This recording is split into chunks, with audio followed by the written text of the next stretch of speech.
우리는 지난주 하나님이 주신 남성성을 회복하라 라는 주제로 첫 번째 말씀을 살펴보았습니다.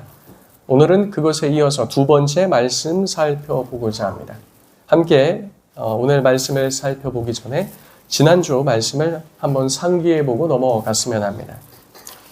지난주에는 특별히 창세기 2장에 하나님께서 아담에게 주셨던 말씀인 경작하고 지키다 라는 것을 통해 성경이 말하는 남성성에 대해 세 가지로 살펴보았습니다. 첫 번째는 책임감이며 두 번째는 책임, 그리고 세 번째는 선의라고 말씀드렸죠. 먼저 책임감은 마음의 태도라고 말씀드렸습니다.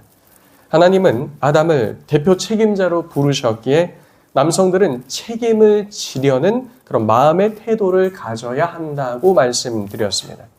남성들은 자신의 삶뿐만 아니라 가정과 더 나아가 교회에 대한 책임감도 가져야 합니다. 지난 시간에 다루지 않았지만 남성들에게 부여된 하나님의 부르심은 개인과 가정을 넘어서 그리고 교회로까지 확장된다는 것을 알아야 합니다. 하나님께서 우리를 구원하시고 우리도 구원받은 성도로 부름받았다면 그의 몸된 교회의 구성원으로 부름받은 것이죠. 그렇게 남성들은 교회 안에서도 앞장서서 거룩한 손을 들고 그리스도의 몸된 교회를 세워가는 일에 힘을 써야 한다는 것입니다. 비록 남성이 자신에게 맡겨진 상황과 환경과 형편에서 그 일을 제대로 감당할 수 없다 할지라도 감당하려는 마음가짐과 태도를 가지고 있어야 한다고 말씀드렸습니다. 지난 시간에 예를 들어본 바 실직하거나 또 질병을 가짐으로 인해 혹은 사고로 인해서 일시적이나 혹은 장기적으로 경제 활동을 할 수 없는 상황에 직면했을지라도 그런 경우에도 내가 이 가정에서 그리고 내가 교회에서 내가 할 수 있는 바가 무엇인가 좌절하고 낭망해 있는 것이 아니라 주어진 환경과 상황에 맞게 자신의 가정에 대해서 책임지려는 마음가짐을 갖는 것, 이것이 바로 책임감이라고 말씀드렸죠. 책임감은 말 그대로 실행하는 능력이 아니라 그렇게 책임을 지고자 하는 마음가짐이라고 했습니다. 반대로 어떤 사람은 개인의 능력이나 경제적 여건이 아무리 잘 갖추고 있다 할지라도 자신의 가정을 잘 돌볼 마음이 없는 경우도 있음을 찾아볼 수 있습니다. 물론 이러한 일은 개인사이기 때문에 자신의 가정의 치부를 공개적으로 드러내려는 사람은 없을 것이나 우리는 건너서 그러한 가정이 있음을 우리는 듣게 됩니다. 경제적 능력도 있고 재능도 많은데 아내도 돌보지 않고 자녀들도 돌보지 않는 사람 말입니다. 그가 아무리 신체적으로 남성답고 목소리도 굵직하고 아주 잘생기고 돈이 많고 한다 할지라도 책임감 없는 사람에게서 성경적 남성성을 말할 수 없다는 것입니다. 또한 이 책임은 영적인 것도 포함하고 있다고 말씀드렸습니다. 남성들이 세상적으로도 책임과 책임감과 책임, 그리고 선의를 갖추고 있다 할지라도 영적인 일에 대해서 남성성을 제대로 발휘하고 있지 못한다면 하나님께서 그에게 주신 성경적 남성으로서의 일을 잘 감당하고 있다고 보기 힘들다는 겁니다. 그러므로 남성들은 영적인 일에 있어서도 가정에서 책임감을 갖고 있는지도 점검해 봐야 하는 거죠. 두 번째로는 우리는 책임에 대해서 살펴보았습니다. 책임은 말 그대로 책임을 지는 것입니다. 책임은 말 그대로 실제 행동까지 옮겨서 실행된 상태를 말하는 것이죠. 이것은 남성의 의무라고 할 수 있습니다. 남성은 여성과의 관계 속에서 특히 남편은 아내와의 관계 속에서 리더십과 부양과 보호의 책임을 지도록 부름을 받았습니다. 책임은 분명 짊어져야 할 짐과 같은 것입니다. 지난주에도 말씀에 인용한 바 이 짐들, 우리가 그리스도 안에서 짐을 짊어지고 갈 때 이것이 무거운 것입니까? 가벼운 것입니까? 가벼운 것이라고 말했어요. 가벼울 수 있는 이유는 무엇 때문이라고 했습니까? 사랑 때문이라고 말씀드렸죠. 그리스도를 사랑함으로 그 무거운 짐을 가볍게 짊어지고 나아갈 수 있는 것입니다. 여성들도 많은 짐을 함께 지고 나아가는 것은 사실입니다. 하지만 남성들이 하나님께로부터 부여받은 바, 그 특별한 그 의무를 짊어지고 나아가는 그 무게는 다르다고 할 수 있습니다. 그렇게 남편들이 가정을 잘 부양하며 그 짐을 잘 짊어지고 나아갈 수 있도록 아내들은 지혜롭게 격려하며 잘 도울 필요가 있는 것이죠. 그래서 이 세상에서 열심히 일하고 들어온 남편들, 또 힘을 내서 사랑으로서 자신의 아내도 돌보고 자녀들도 돌보고 기쁨으로 감당할 수 있게, 그 무게가 무겁지 않도록 느낄 수 있게 어떻게 해야 됩니까? 사랑으로 격려해주고 잘 도와주고. 웃으시는 분들 왜 웃으시는 거죠? 못해서 그랬던 건가요? 오늘날 이제 드라마에 보면 그런 게 있어요. 남편들이 퇴근했는데 집에 안 들어가고 어디 있어요? 지하 주차장에 있어요. 아니면 퇴근할 시간인데 전 자진해서 야근하겠습니다. 수당 안 받아도 야근을 해요. 그리고 집에 들어오면 화장실에 박혀 있는 경우도 있습니다. 왜 그럴까요? 별로 집이 오고 싶지 않은 공간이라는 것이죠. 아름답지 않은 겁니다. 우리가 함께 힘써서 그 짐을 잘 짊어지고 나간다면 그 모든 짐을 짊어지고 나간 혜택은 누가 누리는 겁니까? 온 가족이 함께 누리는 겁니다. 아내도 누리고 자녀도 누리는 것 아니겠습니까? 남편들은 그 모든 일이 쉽지 않아도 설령 그와 같은 내가 어떠한 힘을 받고 가정으로부터 힘을 공급받지 못한다 할지라도 어떻게 감당해야 되는가? 사랑으로서 그 일들을 쉽게 감당하기 위해 애쓰고 노력해야 한다는 겁니다. 아들 예수님께서도 아버지의 뜻을 따라 그 일들을 보여주시지 않았습니까? 예수님께서 예루살렘 성에 입성하셔서 십자가를 지고 할 때 사람들이 격려해 줬습니까? 예수님 좀만 힘내십시오. 우리를 위해서 그렇게 감당해 주십시오. 이렇게 했습니까? 아니면 욕하고 막 침뱉고 돌 던지고 난리 쳤습니까? 전자입니까? 후자입니까? 후자예요. 그럼에도 예수님께서 감당하셨던 것처럼 목사님 저는 그렇게 사랑으로서 짊어질 만한 힘이 없습니다. 아니에요. 그 모든 상황과 환경 가운데 우리는 누구를 배울 수 있는 겁니까? 예수 그리스도를 배울 수 있는 줄로 믿습니다. 아멘입니까? 준혁 총리 아멘입니까? 네, 아직 결혼 안 해봐서 쉽게 아멘을 하지만 실제로 이제 쉽지 않은 여정이지만 우리는 믿음 안에 감당해야 한다는 겁니다. 이것을 통해서 우리들이 얻을 수 있는, 남성들이 얻을 수 있는 가장 큰 영광은 무엇인가? 그리스도를 닮아감이라고 말씀드렸습니다. 그리고 지난주 마지막에 보았던 선의를 우리가 생각해 보았으면 합니다. 선의는 여성의 참된 유익을 적극적으로 구하는 책임이라고 말씀드렸습니다. 직분상 큰 자인 남편은 섬기는 자여야 한다고 말씀드렸죠. 자신의 유익이 아닌 자신의 모든 것을 통해 누구의 유익을 먼저 추구해야 됩니까? 배우자의 유익과 자녀들의 유익을 먼저 추구해야 함에 적극성을 띄어야 한다고 지난주 살펴보았습니다. 자, 오늘 살펴볼 내용은 남성성에 관한 내용을 이어서 볼 텐데 리더십에 관련된 겁니다. 그리고 이 내용은 오늘에서 끝나는 것이 아니라 다음 주까지 이어집니다. 리더십이라는 것은 상대를 이끈다는 겁니다. 이끌다. 그런데 이 언어가 지닌 한 가지 어려움은 동일한 단어라 할지라도 사람마다 받아들이는 의미가 조금 다를 수 있다는 겁니다.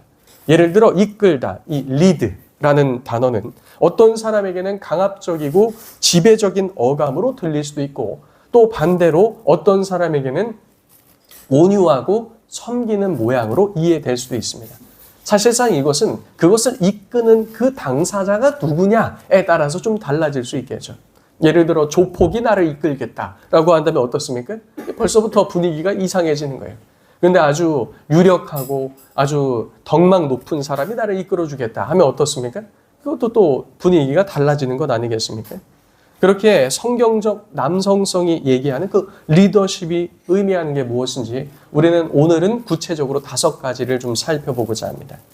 자, 첫 번째는 성경적 남성성은 리더십을 갖는 것인데 그 리더십은 기꺼이 섬기고 희생하는 힘을 통해 사람들을 어떠한 방향으로 이끌어간다는 것입니다. 예수님께서는 이렇게 말씀하셨습니다. 마가복음 10장 43절에 44절에 너희 중에 그렇지 않을지니 너희 중에 누구든지 크고자 하는 자는 너희를 섬기는 자가 되고 너희 중에 누구든지 으뜸이 되고자 하는 자는 모든 사람의 종이 되어야 하리라. 그런데 이것은 지난주에 언급한 선의와는 비슷하지만 좀 차이가 있습니다. 지금 이 이끌다, 이 리더십 관련된 이 부분은 선의하고 유사하지만 다릅니다. 선의는 상대의 유익을 적극적으로 구하는 태도였다면 지금 이 리더십은 그와 같은 모습으로 어떠한 목표를 향해서 가정과 공동체를 이끌어 간다는 것입니다. 만일 그 목표가 거룩함과 하나님의 나라라면 그 리더십은 그리스도께서 우리에게 행하신 일을 이어받아서 행하는 모습과 같다고 말씀드릴 수 있습니다. 바울은 남편이 아내의 머리됨이 그리스도께서 교회의 머리됨과 같다고 말한 뒤에 이어서 이렇게 말씀하십니다. 남편들아 아내 사랑하기를 그리스도께서 교회를 사랑하시고 그 교회를 위해 자신을 주심같이 하라. 이는 자기 앞에 영광스러운 교회를 세우고자 하심이라 라고 말씀하셨죠. 예수님께서는 자신의 신부를 거룩함을 통해 주의 나라로 이끄신 것처럼 이 땅에 있는 남성들도 그렇게 하라라는 것입니다. 방향성은 어디에 있는가?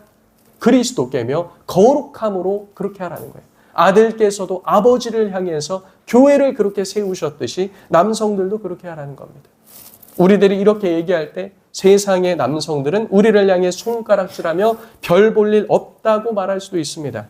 가정과 자녀를 성공으로 이끌고 돈을 많이 버는 대로 이끌며 떵떵거리며 사는 대로 이끌어야지 무슨 고작 한다는 얘기가 하나님께로 이끈다는 그런 나약한 말이냐라고 할 수도 있습니다.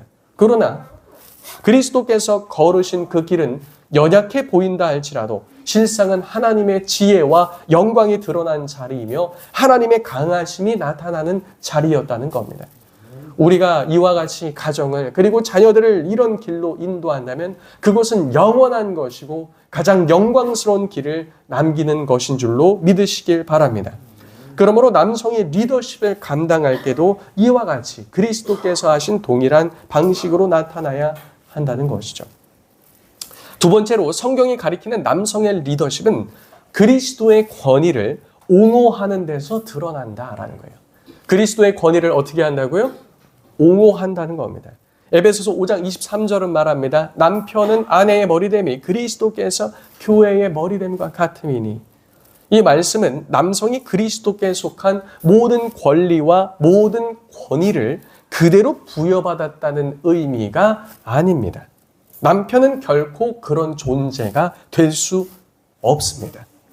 그리스도와 남편 사이의 비유는 무한정 확장될 수 있는 것이 아니라 일정 한계 안에서 이해되어야 한다는 겁니다.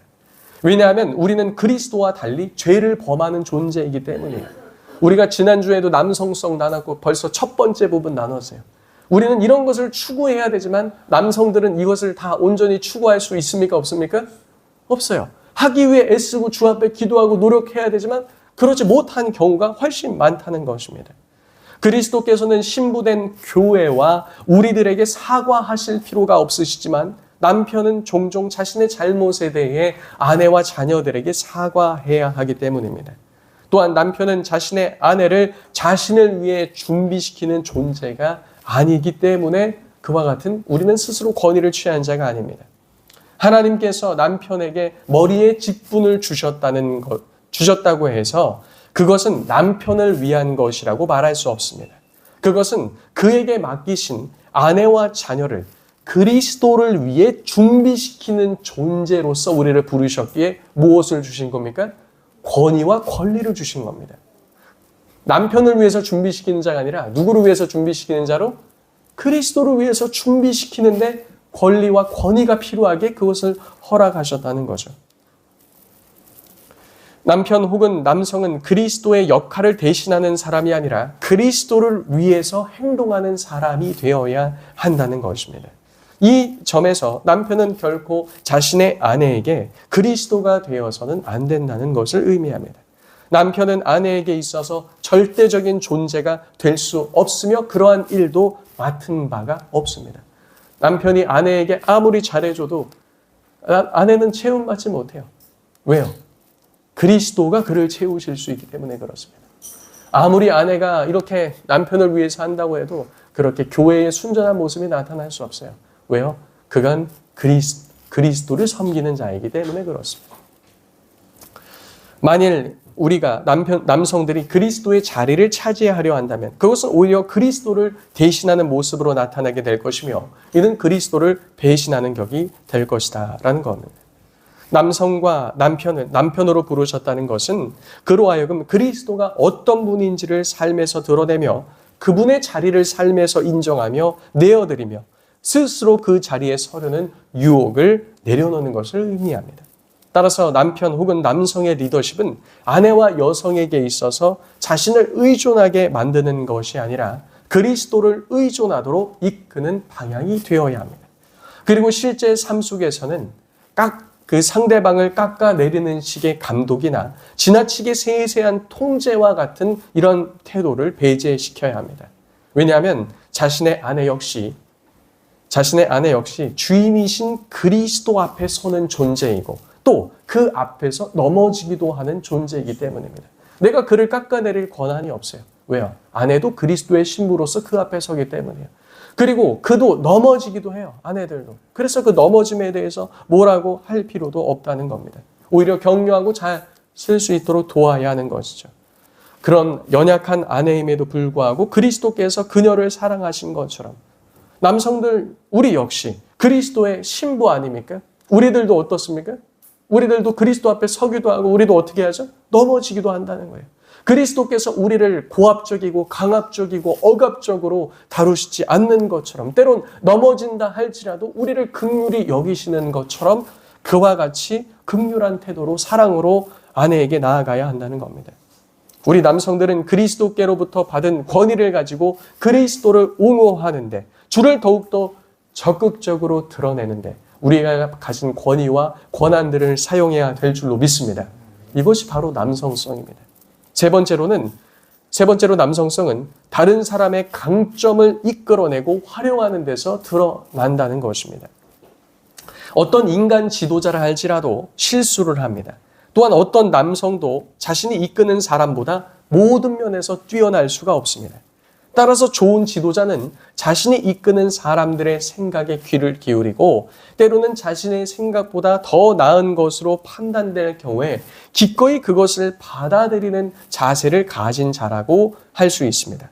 이 원리는 가정에서 남편이 또 교회에서 목사와 장로를 비롯한 여러 리더들이 또 이 세상에서도 리더십이 요구되는 모든 영역에 있는 남성들이 동일하게 취해야 할 모습입니다.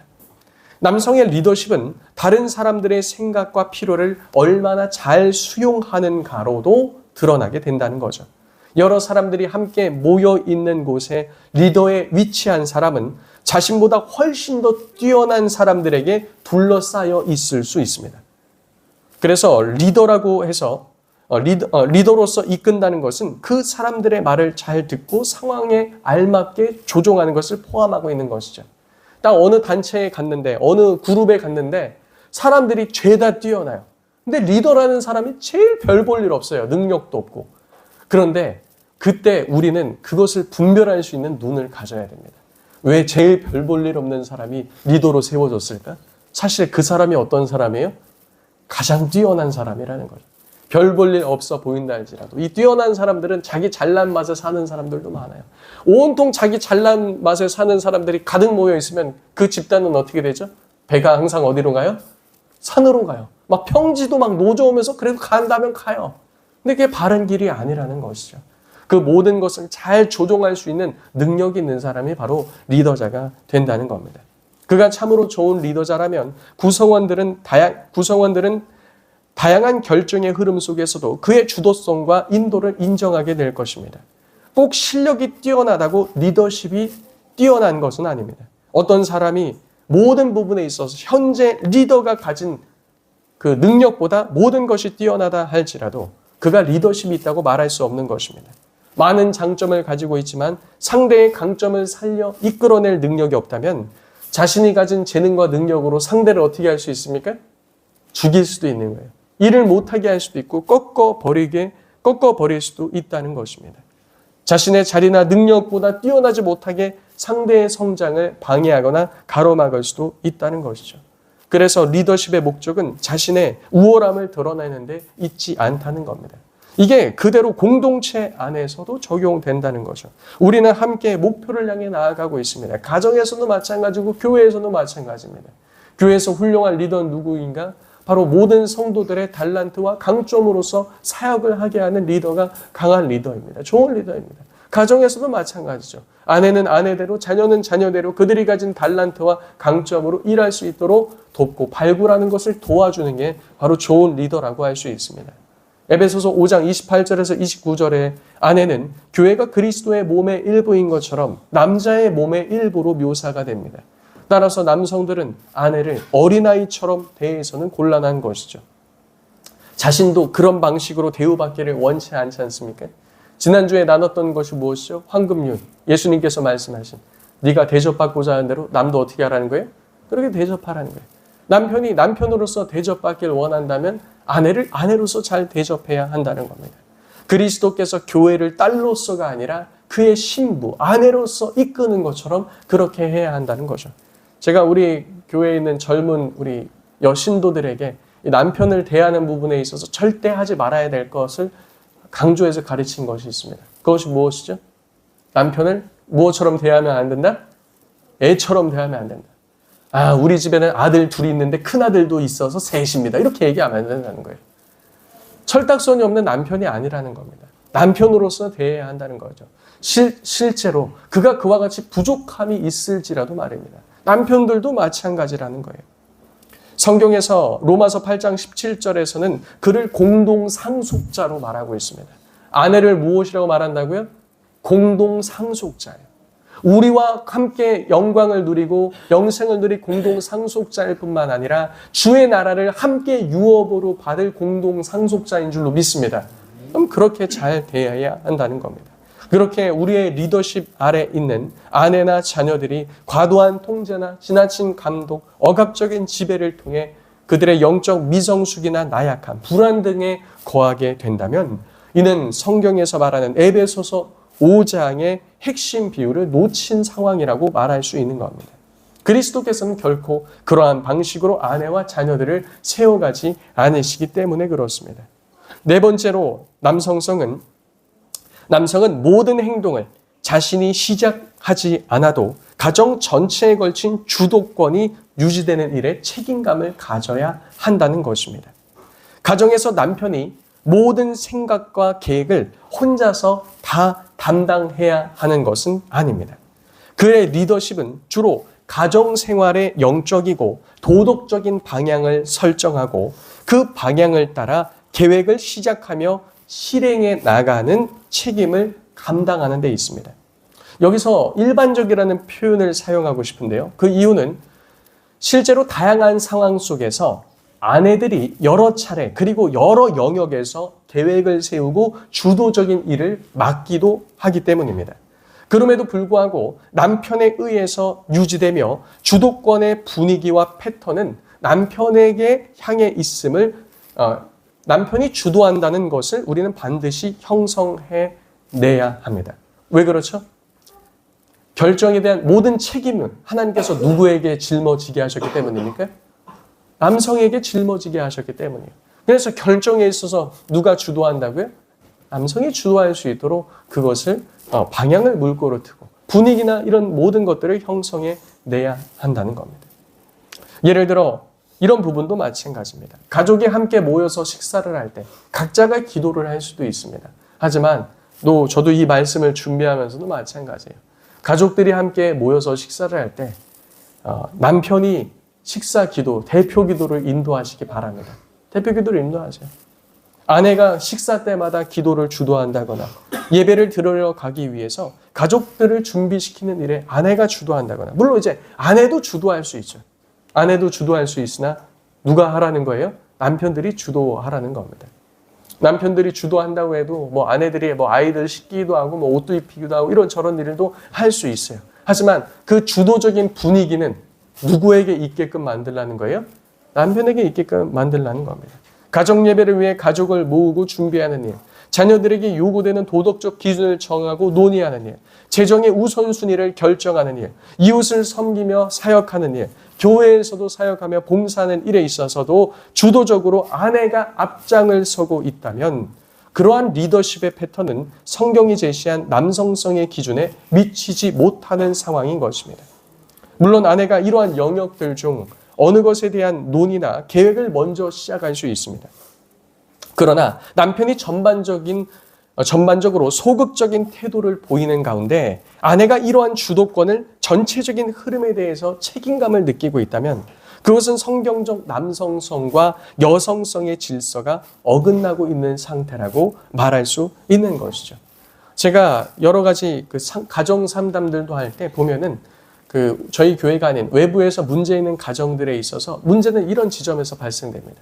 아내가 이 일을 맡기에 부담스러워요. 근데 아내가 다 맡고 있어요. 왜 그럴까요?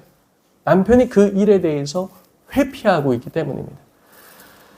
아내가 맡기 힘든 일은, 남편이 맡기 힘든 일은 누구도 맡기 힘든 겁니까? 누구도 맡기 힘들죠? 아내도 맡기 힘들어요.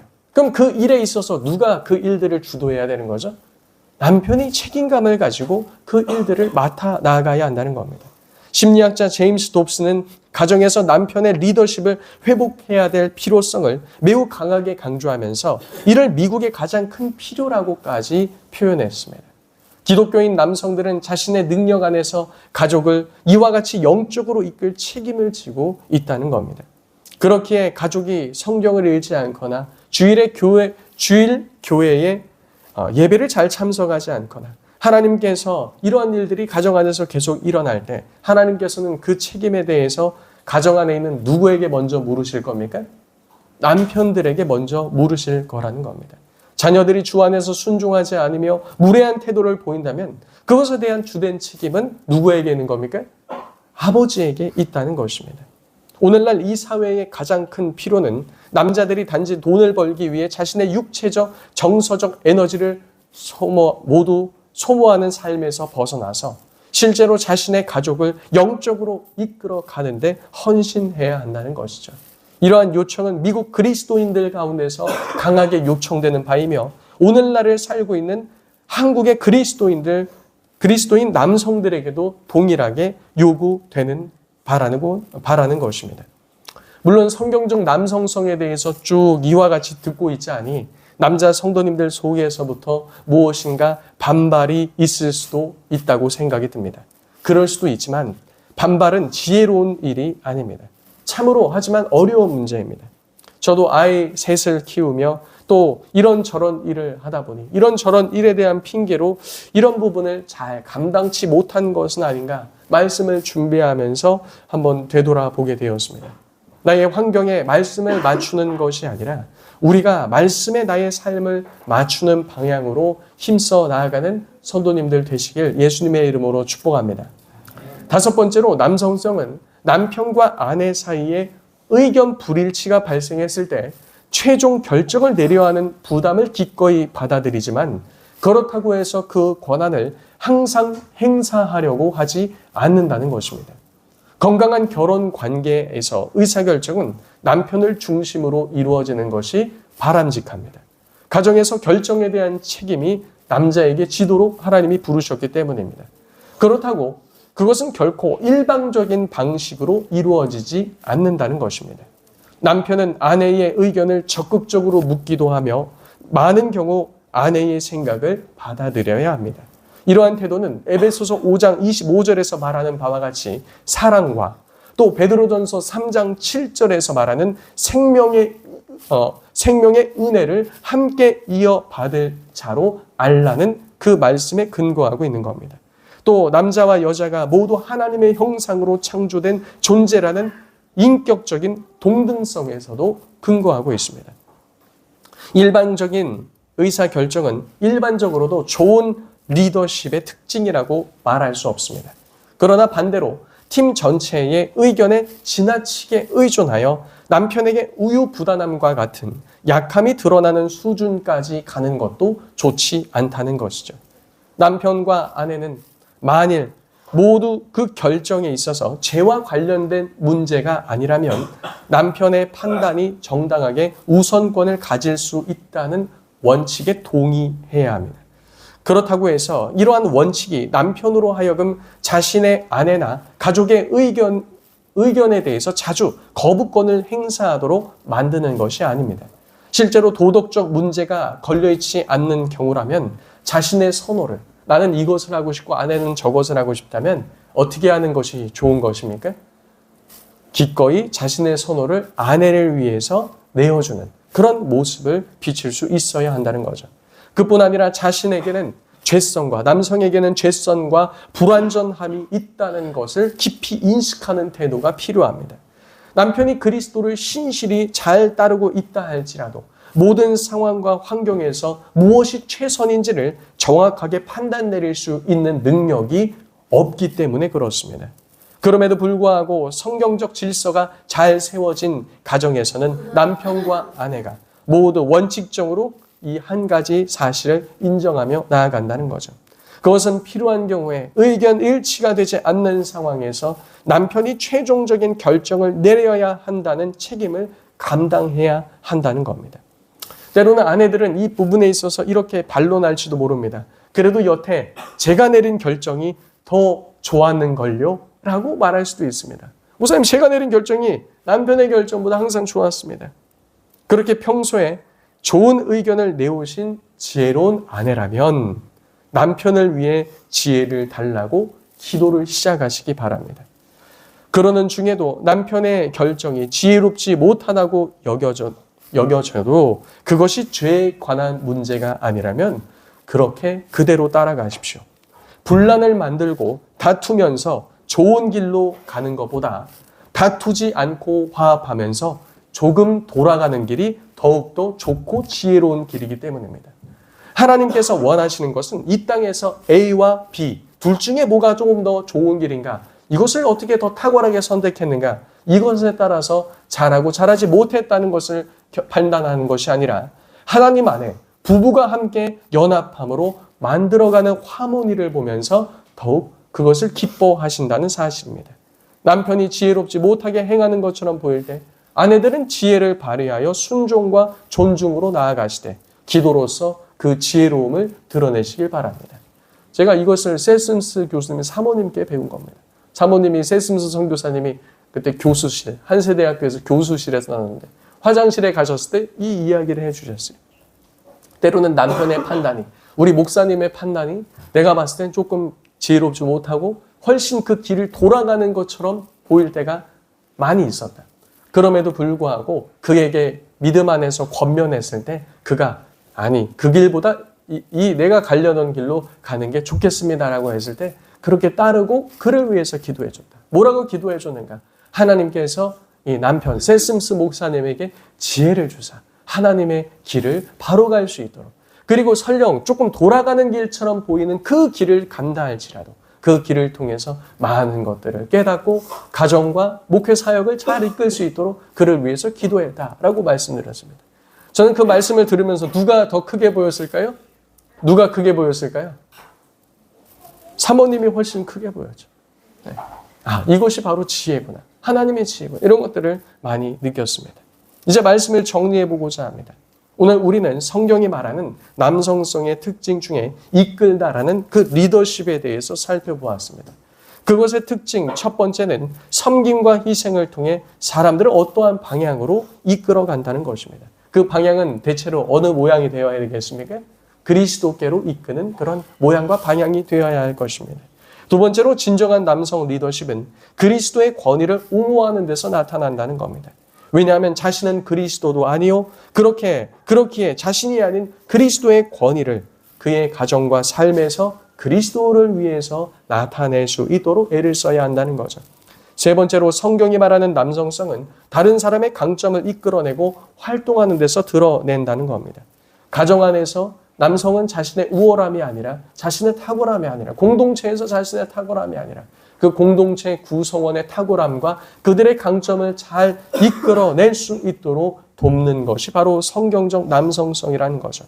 네 번째로 가정 안에서 남편이 무엇을 먼저 시작하지 않아도 그 주도권에 대한 책임감을 인식하며 그 모든 것을 책임감 있게 주도하려는 그와 같은 마음의 태도와 생각을 갖고 있어야 한다는 겁니다. 마지막 다섯 번째로는 남편과 아내 사이의 의견 불일치함에 있어서 결정권은 남편이 가지고 있되 항상 모든 일에 있어서 그 권한을 행사하는 것이 아님을 우리는 나누었습니다. 분명 하나님께서 남성들에게 요구하시는 성경적 남성성은 쉽지 않은 일일 수 있습니다. 다만 이러한 일들이 믿음과 사랑으로 감당해 나감을 통해 우리가 얻을 수 있는, 남편이 얻을 수 있는 가장 큰 유익은 무엇인가? 바로 그리스도를 더욱 닮아가는 길이라는 사실입니다. 한 주간도 우리 모든 남자 성도님들은 이 말씀을 어떻게 실천할까 고민하며, 또 여성분들은 가정과 교회 안에서 어떻게 남편을, 어떻게 남성들을 그리스도의 교회로 함께 세워가는데, 이 공동체를 함께 세워가는데 협력할 수 있을까? 사랑과 기도로서 함께 협력하며 아름다운 가정이 주 안에서, 아름다운 교회가 주 안에서 건강하게 세워지길 우리 함께 기도로서 주 앞에 나아갑시다. 우리 이 시간 다 같이 기도합시다. 하나님, 특별히 우리 남자 성도님들은 기도할 때 이 말씀이 미혼에게도 그대로 적용된다고 말씀드렸습니다. 하나님, 우리 남편들이, 우리 남성들이 교회 안에서, 가정 안에서 이러한 남성성을 주 안에서 잘 회복하며 나아가게 해달라고. 또 이 시간 기도할 때 하나님, 우리 여성분들은 기도할 때 하나님, 우리가 교회에서 남성들을 도와, 또 남편들을 도와 주의 거룩한 교회를 잘 세워나가게 하옵소서. 또 내 남편이 믿는 자라면 그와 같이 사랑 가운데 잘 섬기게 하시고, 남편이 믿지 아니하는 자라면 하나님 그로 하여금 그리스도 예수 안으로 돌아와 이 모든 직분과 사명을 잘 감당하는 자 되게 하옵소서. 또 사도 바울이 말한 바와 같이 남편이 믿지 아니하고 자녀가 믿지 않는다면 아내들의 거룩함을 통해서 그들도 거룩하게 하나님께서 세울 수 있다고 말씀하신 바가 있습니다. 그래서 하나님, 내 남편과 자녀들이 아직 예수님을 믿지 않는다면 그들이 속히 주께로 돌아와 주를 영접하고 새롭게 되게 해달라고, 이런 모든 제목들을 가지고 다 같이 주여 한번 외치며 통성으로 기도합니다.